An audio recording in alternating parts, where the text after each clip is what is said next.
Inilarawan ng mga staff ng puneraryang pinagdalhan sa Koreanong si Ji Ik-ju ang kondisyon ng kanyang bangkay nang makita nila noong Oktubre. Matindi raw ang mga sugat ng Koreano. Bali ang braso at may bakas ng tali sa leeg.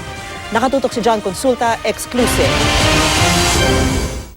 Katakot-takot na hirap ang dinanas ng Korean national na si Ji Ik-ju kung ang salaysay naman nakakita umano ng itsura ng labi ni Ju bago siya i-cremate ang pagbabasehan.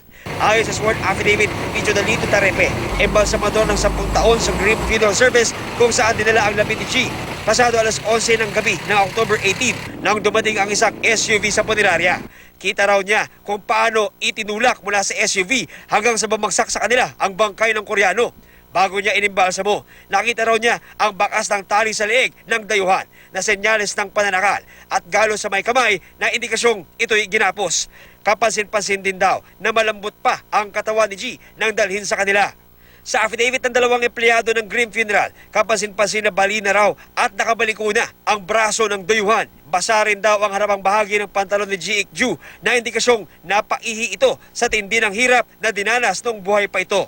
Base sa death certificate na nakuha ng GMA News, severe pneumonia ang pinalabas na cause of death ni Ju na itinago sa pangalang Jose Salvador.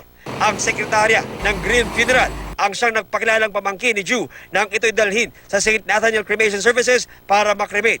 Sa salaysay ng mga empleyado ng Grim Funeral, mismo ang may-ari daw ng punerarya na si Gerardo Santiago ang nag-utos sa pagtanggap ng bangkay ni Ju noong gabi ng October 19 na sinigawan pa raw sila na bilisan ng kilos nang ipinapasok na ang bangkay sa kanilang punerarya. Inamin ng 2 empleyado ng Grim na nitong January 16, 2017, 3 buwan matapos makremate ang bangkay ni Ju, dinala nila sa banyo ang urn ng dayuhan at itinapon sa daluyan ng tubig sa loob ng CR. Nang tanungin kung bakit nila ginawa ito, ang sagot nila, utos daw ito ng may-ari ng punerarya na si Gerardo Ding Santiago na kaibigan daw ni Santa Isabel. Sa kanyang affidavit, iginita man ni Santiago na wala siyang alam sa kidnapping ni Ji Ik-ju at 10,000 piso lang daw ang kanyang kinita sa 30,000 pisong ibinayad ni PO3 Ricky Santa Isabel para sa cremation ng Koreano. Nagpahayag ng kahandaang magpasailalim sa WPP si Santiago, pero sa isang pahayag, ayon kay DOJ Secretary Vitaliano Aguirre, hindi ito pwedeng gawin dahil hindi pa tapos ang investigasyon. John Consulta, Nakatutok, 24 Oras.